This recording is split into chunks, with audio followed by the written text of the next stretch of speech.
Welcome to the Matt Report, the #1 WordPress business podcast. This isn't geek speak. It's about the journey of success and failure as a WordPress entrepreneur. Get ready. You're just an episode away from your next aha experience or big idea. And now your host, Matt.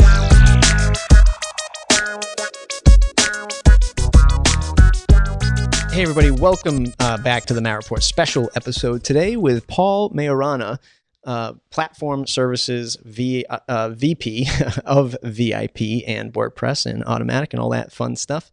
Joining the program today, slightly different conversation, what it's like to deal and work in sort of this enterprise, big brand, big media business that VIP and WordPress.com are catering to as far as high traffic sites and real super custom solutions. So Paul's going to share his side and his day-to-day and how he deals with these clients and actually sharing some great valuable information on how that translates to even our, smaller mom and pop shops or even small to medium sized projects that we're working with. And he's going to give us some advice for those Matt Report Pro members on how to position yourself to sell these bigger contracts, how to negotiate these contracts, how to charge a little bit more or a lot more, as you'll find the average deal for a VIP client is usually around the 100K mark. So if that's where you're aiming your sights, this is a great episode for that. As always, appreciate the 5-star reviews on iTunes. Thank you very much. If you can keep doing that, or if you haven't yet, please hop on over to iTunes and hit the old 5-star review. I would love it. Share this with your friends. Know somebody else who's running an agency or WordPress shop or building a WordPress plugin, anything like that. Go ahead and tell them about mattreport.com and then mattreport.com/subscribe. Join the mailing list. Without further ado, let's talk to Paul. Hey, everybody. Welcome back to the Matt Report. As always, super awesome guest today joining us, and from none other than WordPress, VIP, Automattic, the gods that be well above us in the sky. Paul Maiorana. Paul, welcome to the show. Howdy. Thanks for having me. So I've done 3 interviews back to back today, and I am a A+ journalist and A+ interviewer. And of course, I forgot to ask you before the interview, how do I introduce you? What is your actual title? Is it VP of Product Service, Platform Services for Automattic and WordPress? Help folks understand what you do. Sure. Yeah. So I'm the Vice President of Platform Services at Automattic.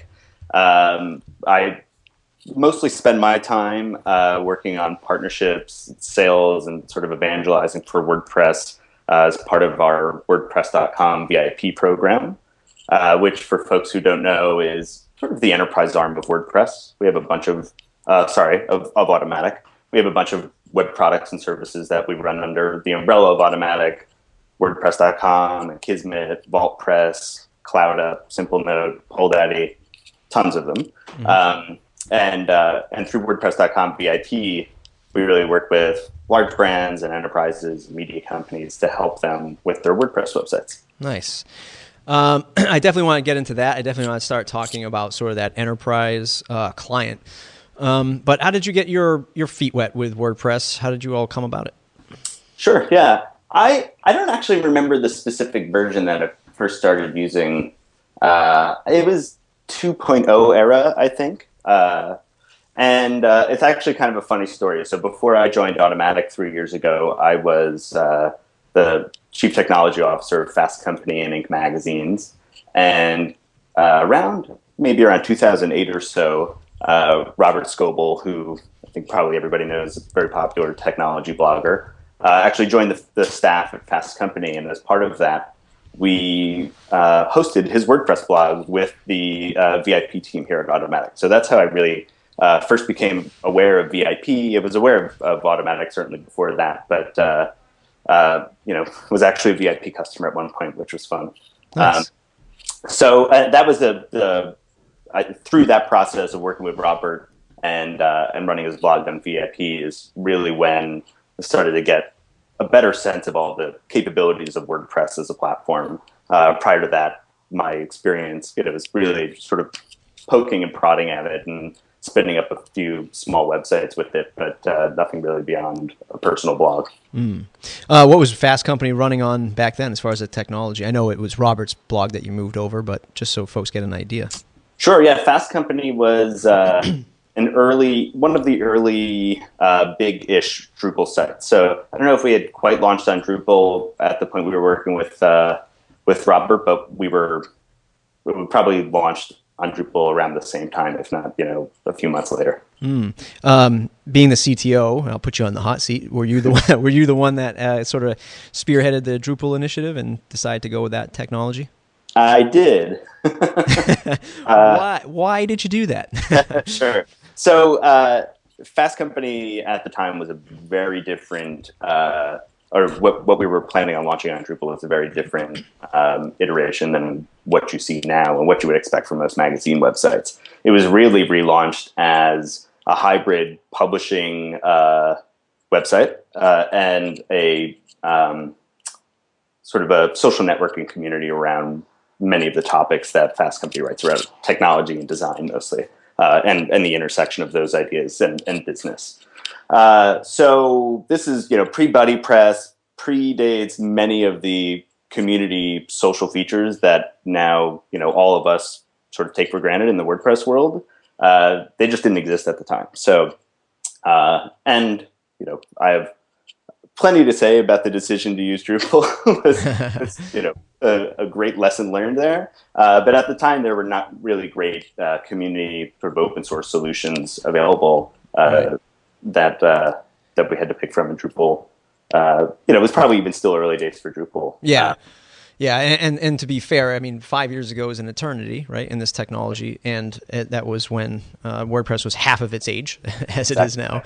Yep. And I do remember back in 2008, most folks who listen to the show know that I was in Drupal at that same exact time, which was probably just getting, I'd say the midlife of Drupal 5, I'd imagine, going into Drupal 6. And that's right. Yeah, we launched, I think, about a month before Drupal 6 came out, maybe a couple months before that. Yeah, and I remember Drupal. I remember my first open source meetup was DrupalCon in Boston, and it was an amazing event, right? Because it was the first time I had ever gone to an open source community, where you just literally saw people lining the hallways. Sure. Of coding and helping each other. It wasn't like your typical business expo or blog world or something like that. So fair to say that was probably the best choice at the time. Looking back, 5 years ago or thereabouts, where have you seen WordPress mature to now solve sort of these big media site needs? Sure. What's your take on that? Yeah, I think we all know that WordPress is pretty malleable in terms of the content that you're looking to capture, in terms of the functionality you're looking to introduce. It's very extensible. I think still a lot of people maybe have a perception that it's just a blogging platform. I think the big difference, or really the core feature that separates a blogging platform and a CMS in my mind, it's really custom fields and custom post types.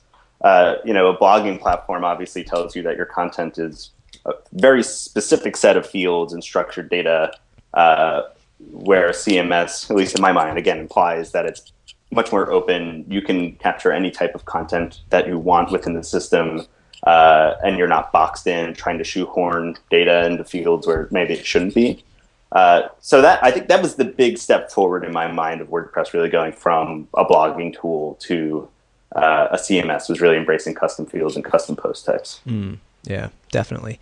When you look at sort of the enterprise space and sort of either the enterprise and big media. Well, let me put it this way, because this is actually a question that I'm actually, not that I'm not interested in any of these answers, but I'm particularly interested in this one. Does your sales team look at enterprise solutions different than big media solutions, like a Fast Company, like a CBS or something like that, a TechCrunch?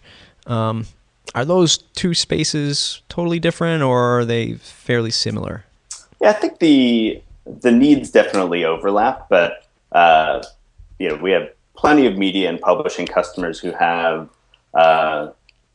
needs that are completely separate than, say, somebody who's running their corporate homepage on WordPress or an intranet, or just an entirely different use case. It gets very edge casey in media and publishing, and probably these other verticals as well. So there are core concerns around scaling, around integration with other back-end systems, security, of course. The size of the community and the ecosystem that they're buying into is also a big part of all of that we hear from our enterprise customers. They've felt burned by maybe building their own CMS and just having to shoulder the burden of just running that platform and not having other people to just a pool of developers to recruit from, or just leveraging the work that a community or some other company is doing for them, right? If you're building your own CMS, that's all on you to iterate on that. So those are a lot of the things that I think are just core to any large organization adopting a platform like WordPress. Right. But certainly they have their own unique needs. And that's what's interesting about WordPress, is that it doesn't, out of the box, attempt to be all things to all people, but through plugins and things, custom themes and all of that, you can you can have your cake and eat it too, I guess. Yeah. We sort of joked about, we being my cast on another show that I do, Week in WordPress, a couple weeks ago, sort of when all the healthcare.gov stuff came out to fruition. And I think there were a few articles that went around in our space like, they should have just built it on WordPress, as if it were that easy, right, to do something like that. But there's a little piece of you, waking up in the morning and seeing that news, say, you know what, you guys really should have considered doing something like this on WordPress, and maybe not obviously tying in all of that technology, but using WordPress as a home base to kind of connect all this stuff. Is that a fair assessment, or does WordPress say, okay, we're not really ready for that game yet? It's funny. There have been my colleague Peter was part of. He was interviewed as part of. I think there was one story that generated a particular amount of buzz around WordPress and the healthcare .gov issues. And I think the point that Peter was trying to make, and which I'll echo here, is that there are open source should have been considered, right? And that there are benefits to having looked at any of these platforms that are out there. Rolling your own may not have been the best solution. It's hard to say, right? Many of the state exchanges are running on WordPress and have done a good job of using the software. Would WordPress have helped for healthcare.gov? I don't know. There are thousands of armchair technologists here who have weighed in with their own opinions, and none of us are close enough to really say. But I do think that we all see the benefits of open source every day and leveraging the community, and I think it's just sad that they didn't tap into something like that. And I think the results would have been a lot better. Yeah. A few months back, maybe I think it was before the summertime, I had pinged you about a potential client that I was working with, Fortune 50 and financial space, and they were considering this new rollout of this new website, which was going to turn into a web app, so on and so forth. But I was in touch with their IT guy, and I was talking to him and telling him about sort of the stuff we do with WordPress, and the things that we could scale it to with solutions like VIP and so on. And he basically said, you know what, Matt, I can't even bring this up at the meeting. Like, if I say WordPress, they might even fire me for saying the word WordPress. And I'm like, I don't understand why. Like, here's all the, here's the accolades, here's the 20% of the internet, here's the projects that are hosted and built on VIP. Like, this is, I don't know. Yeah, to me, I'm like, I don't even understand why you think it's laughable, because to me, it's perfectly fine for this need. What do you do about folks like that when you run into them? Yeah, it's tough. We're running into that fewer and fewer these days, right? 20% of the web's now powered by WordPress. There's, I don't know, I think I may not have the numbers totally right, but there are, literally dozens of the Fortune 500 sites now powered by WordPress or using WordPress in some capacity.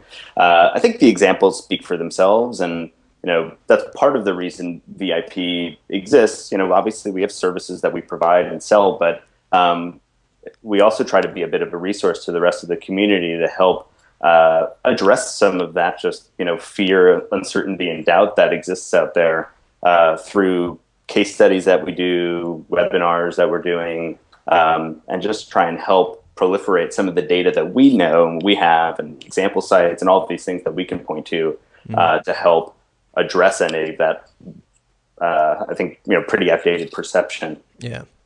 Yeah. I mean, with a 20% like penetration number like that, it is a pretty big juggernaut, right? Because you look at Drupal, which might be at like 2% or just under, just a notch under. Why it's still not considered is, and like you said, that the perception is changing, but then you get these people who are just like totally closed off to the idea. They don't even want to discuss it, which is kind of mind-boggling. Yeah, and it's one of those things where, as a community, we're probably not doing ourselves any favors, right? You go to WordPress.org or WordPress.com, and a lot of the language is still around blogging, and which is great. That's obviously an awesome use case for WordPress, but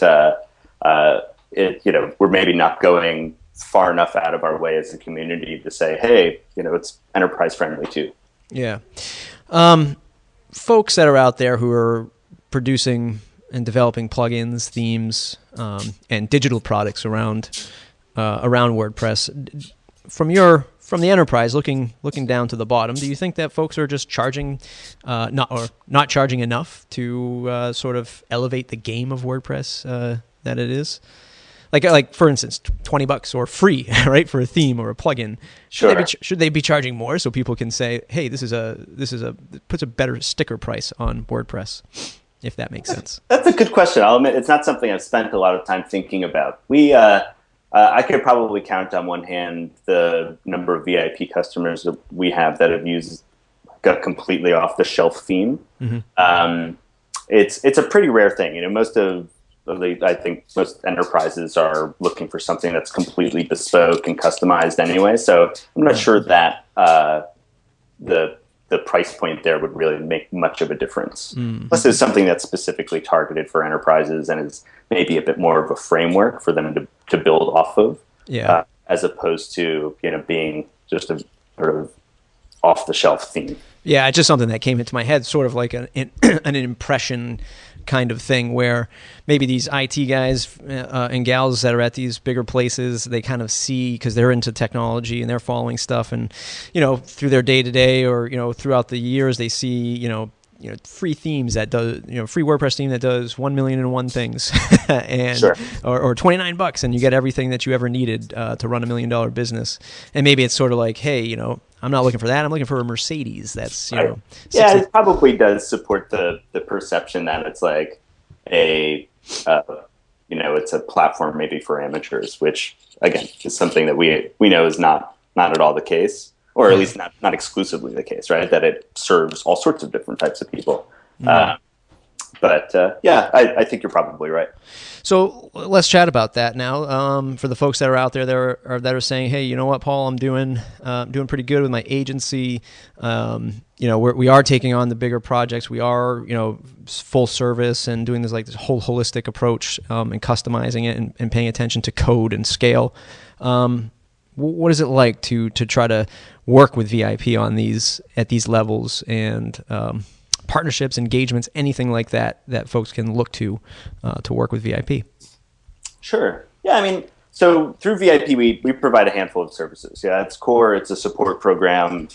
You can run WordPress wherever you want in the world, on our servers, on yours, on Amazon or Rackspace, and have access to our team to help navigate any issues you're having with the software. And then obviously we have this hosting platform as well, which is it's more of a platform as a service type of model, not really hosting in the traditional sense, where we run everything from the servers up through WordPress and do the upgrades and backups. And, if a hard drive fails, we get the phone call, not you guys, right? Mm-hmm. And I think, as the VIP name implies, what we really want our customers to have the best WordPress sites out there. So, a big part of that is not just running a bulletproof infrastructure and the thousands of servers and data centers and things that we run on WordPress.com, but it's also working really closely with developers, either internal developers that work directly for our customers or agencies or whatever, to help make sure that their code is done in a way with is sort of scalable and secure and performant and forward compatible, and just following WordPress best practices there. Mm-hmm. So I think you're doing your customers a disservice if you think, we can just throw a bunch of, Amazon EC2 instances at the problem or whatever it is. Your site's only going to be as secure or performant or whatever as the custom code that you're running on top of whatever infrastructure you have. Yeah. So that's the approach that we take, is to really get, collaborate very closely and get pretty in the weeds with our partners, and not just think of it as like a sort of quote dumb web host to throw your stuff up on. Yeah. There's a few things that came out of that. So one of them is one of the questions I used to ask a lot, but now folks are getting more privy to it because they've been listening to 50 plus episodes of me talking about this stuff. But it's elevating. How do you elevate yourself out of the $500 client, right? The person who's referred to by your mom's cousin's best friend, who needs a website, right? And we talk about that a lot. Like, how do you charge more for clients? But more specifically, I also asked that question so that the developers that are out there, either the freelancers looking to grow a company, don't just sit there with sort of like the, GoDaddy one-click install, free themes that they don't know where they get it from, and, install 350 plugins to do one thing. I try to ask that question and wrap it in the context so that they get better at providing these services. Like you said, you don't want to do a disservice. So for the younger developer out there, or the person who's just coming up, is there like a certain certification, for lack of a better word, that folks should go through or learn and really understand WordPress in a certain context in order to deliver a client to VIP and to work with VIP in the event that happens? Yeah, I mean, so we have some training programs that we've been doing. We just launched what we're calling VIP training days out in San Francisco last month, and we'll be doing a lot more of those over the course of the next year. So you can subscribe to our blog on vip.wordpress.com to get alerted to any of that stuff. But I wouldn't say that there's like a single path right now to sort of leveling up from freelancer to being able to take on some of these larger enterprise type projects. The feedback that we get from our customers, developers, actually is pretty funny. That they learn a lot through the process of working with VIP and the code reviews that we do. Basically you get some of the best WordPress engineers in the world reviewing your code every day and giving you feedback on all the things I mentioned earlier, like security and performance and forward compatibility. So that's where. Yeah, obviously, we're very close to that. But these are all customers that we're working with many times a day. But I don't know. I think that's the feedback that we've gotten, is just that collaboration with VIP has been an excellent learning opportunity. Nice.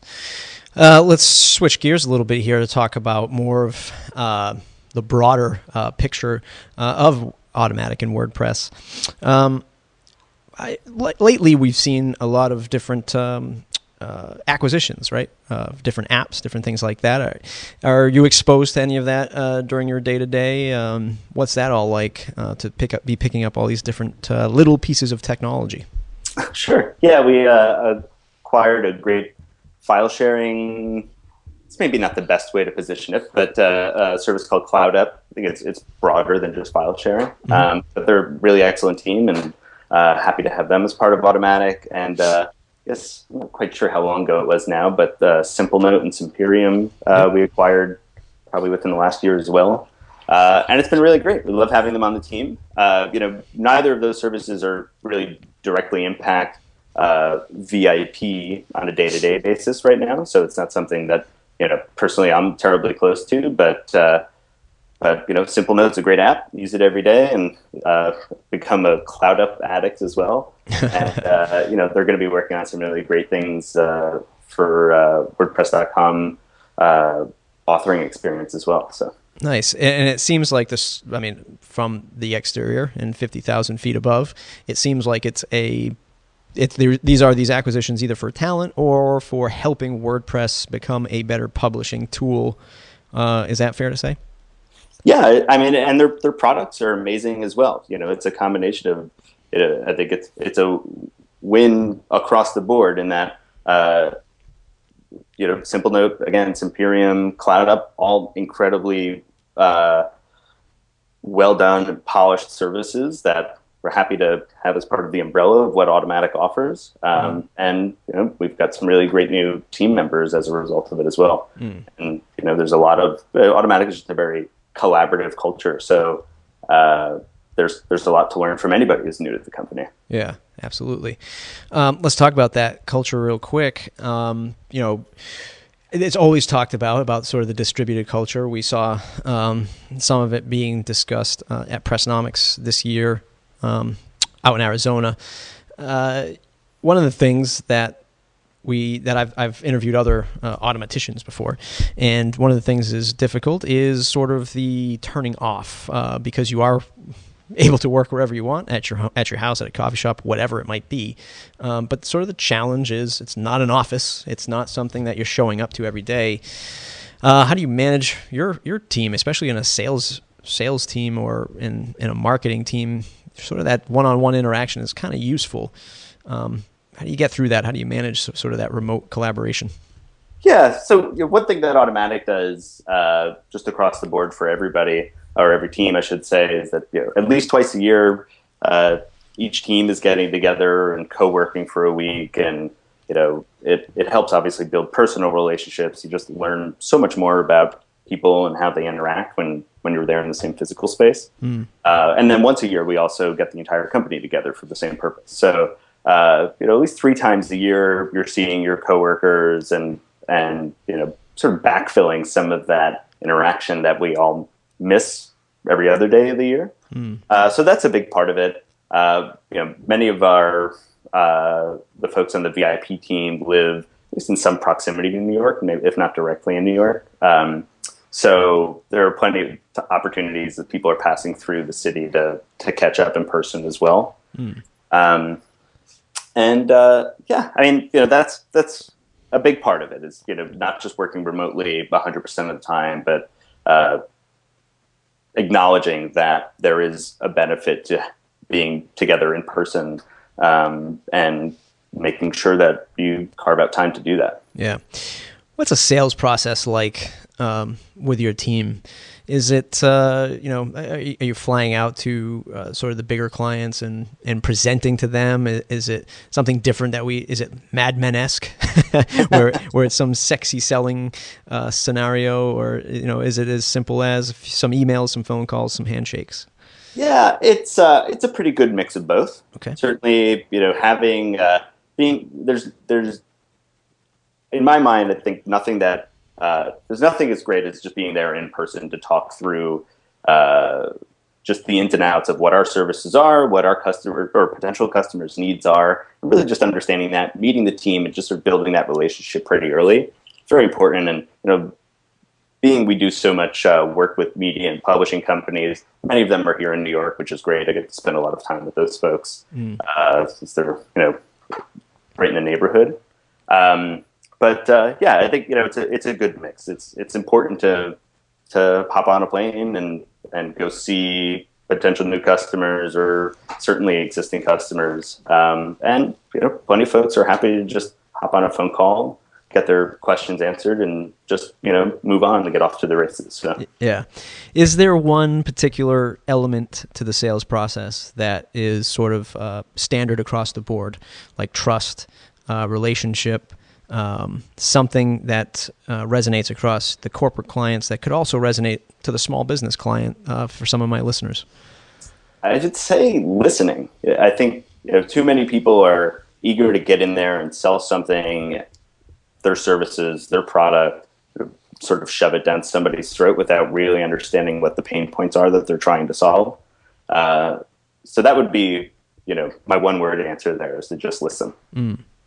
Yeah, I mean, that is great advice. In fact, many people are just either, especially at the very early stages, right? They want to talk about WordPress. They want to talk about all the great stuff that it does and all this stuff because they're either coming up as a developer or they're a designer, so they want to talk about all the responsive stuff. The customer doesn't care right now. They want their solution to work first and foremost. I think Mark Suster is a popular blogger and an investor. He calls them, I think it's crocodile salespeople. So, big mouth, small ears. Yeah. Yeah. I love Mark Suster's amazing stuff that he puts out. Real quick, put you back on the hot seat. What do you think about Matt Mullenweg as a visionary for the company? That's a tough question. Just throw it right at you. No, I mean, it's incredible. Matt has co-created a platform that over the past 10 years is now powering, again, 20% of the top 10 million sites on the web. It's remarkable. Nobody else in the world can say that except for Mike Little, right? Right. And obviously there's a huge community and plenty of people to support that, but it was really, two people's vision from the beginning. And, I don't know, I'm pretty bullish on WordPress and Matt being the product visionary there and leading 3.8, which is exciting too. Yeah. Any idea why it's just simply not revered as much as, like, say, a Facebook or a Twitter, or why aren't people talking about WordPress startups and ecosystems, aside from me, of course, in Silicon Valley, New York, Boston? We don't just hear as much of it. Is it because it's open source and free? Investors are like, nah, I'm not into that. I'm into, performing on my investment. Yeah, I think there are probably 100 answers to that question. Yep. I think part of it is that it's a bit of a confusing story. It's not a single company that the tech press can, celebrate at times or sort of come down at times. And the way people like to report on Twitter or Facebook or any of the other, Snapchat these days. Yeah, right. It does get a bit muddled when you've got obviously a very popular open source product. You've got Automattic. You've got literally thousands of other companies that are part of the WordPress ecosystem. I think it's just not as easy a story to tell. Yeah. I tend to agree, especially in the startup space. Startup space of WordPress, that is. Not recently, but maybe a couple months ago, I think Matt was on with Jason on This Week in Startups. And, it's great because he's talking about, .com, VIP, and sort of Automattic and all this stuff. But there's like this whole other multi-$100 million industry, if not billion-dollar industry of themes, plugins, services that have come from the .org free version. And just seeing sort of the reaction of Jason, when Matt mentioned something like, "Oh yeah, you can go and you can sell themes, right?" And it sounds so belittling to the industry. It's like, yeah, you can just sell themes. Well, Blue Themes does it, and it's a multi-million-dollar company. Sure. So, it's just crazy to try to figure out how to kind of pierce that armor of, hey, this is a real thing. Great stuff. I think that folks getting an insight to sort of who you are, what you do, and what the broader company does was tremendous. We're going to jump into the last two segments here. First one is what's in your toolbox. What piece of software or hardware do you use on a daily basis to get your job done? Obviously, aside from WordPress, something like an Evernote, but maybe something somebody doesn't really know about that you're kind of keeping top secret. I don't know that I've got any secret apps. I was going to say email, which is totally lame and boring, but I don't know. I spend probably 95% of my day in email, working with our customers and potential customers. So email is my killer app. I'd also, I guess, say O2, which is, I don't know if folks are familiar with P2. O2 is the newest version of that. Which is a tool that we use at Automattic for collaborating across teams and projects. Sort of a private blog with front end posting, and it's all Ajax and automatically loads new content as it's posted. Actually, I'd say I probably spend 50% of my time in email and 45% of my time on P2s. So, nice. Between the two of them, those are my main communication tools. So there is no like a Trello or a Basecamp. You guys are all using some kind of custom implementation of P2? We use P2 and now mostly O2. We also use Trello. We have a handful. Also use Salesforce and Zendesk for customer support. We have a handful of other business tools that we use, but those are mostly specific to VIP. Nice. Across Automattic, O2 is really and IRC are really the main ways that we're all keeping in touch with each other. And they're excellent tools for anybody. I think any company out there, but particularly if you're working in a distributed way like we are, you should take a look at O2. Yeah. Is that available right in the repository? I'm not totally sure if it's been officially released yet. Yeah. Okay. For the listeners, we'll look at that and put it in the notes. Yeah, put it in the notes because I'm interested in that. And yeah, I mean, we used to use Basecamp, and it was becoming one of those things where with a lot of beginner clients, it was just so difficult to get them to understand Basecamp and then get them to understand WordPress at the same time. Sure. That we kind of scaled back at that, and then we actually moved over to Trello, which has just been amazing because it's just amazing. Yeah, Trello is very well done. Yeah, absolutely. Let's jump into the lightning round. I'll ask you a series of quick questions, and you'll have a series of quick answers. All right. The one plugin you cannot live without. Jetpack. Nice. A favorite WordPress or business book? Or sales book or marketing? I don't know. It doesn't really count as a business book, but I think there are a lot of interesting takeaways from, there's a book called The Universal Principles of Design. Clearly a design-focused book, but just has a lot of the, this is maybe not a lightning answer, I guess.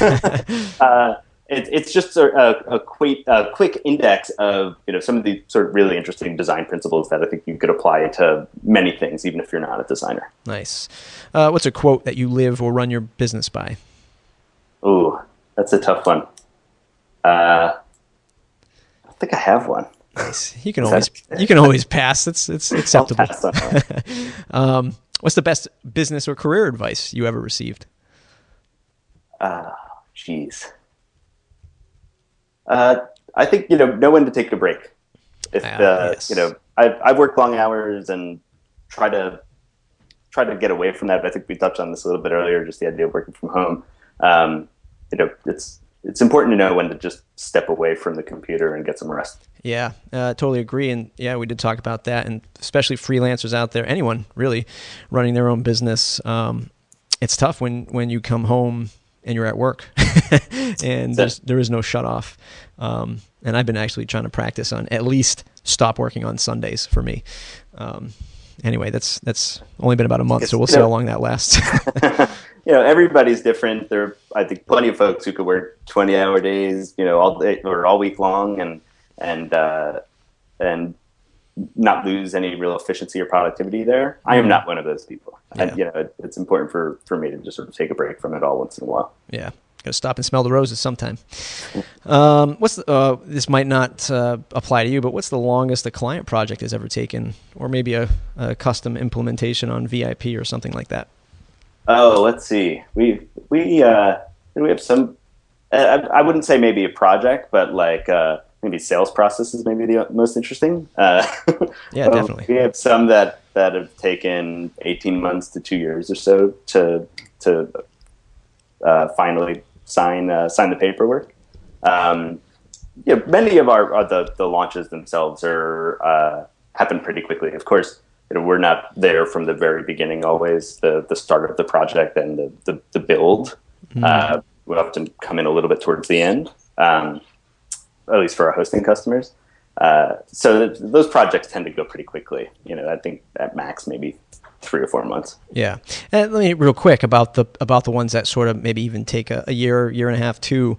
Is it because it's just like the larger maybe either corporate setting or enterprise setting where there's just so much red tape they have to go through, or are they just looking at so many things and shopping around, for lack of a better word? Is that what it is, or something else? It's all of the above. Okay. I think the biggest contributor to that is really, when you're replacing a CMS for a highly trafficked publication, there are, maybe in some cases, depending on the size of the organization, dozens of stakeholders who have an opinion, editors, ad ops, corporate IT, developers, everybody. Of course, the folks who are going to be signing the checks as well. So it's there are a lot of people to weigh in on that, and that takes some time to work through. Yeah, and I sort of knew the answer to that, but I just wanted to stage it because the the folks that are listening they're dealing with either, small law practices, doctors' offices, and it's the same damn thing.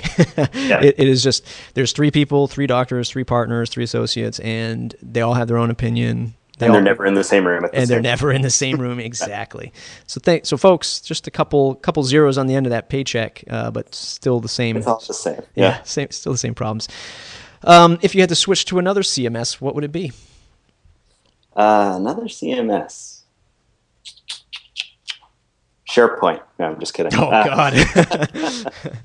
I don't have a great answer to that one. I play with most CMSs that I come across out there, and I wouldn't say that any of them are particularly exciting to me. Okay. Who should I interview next?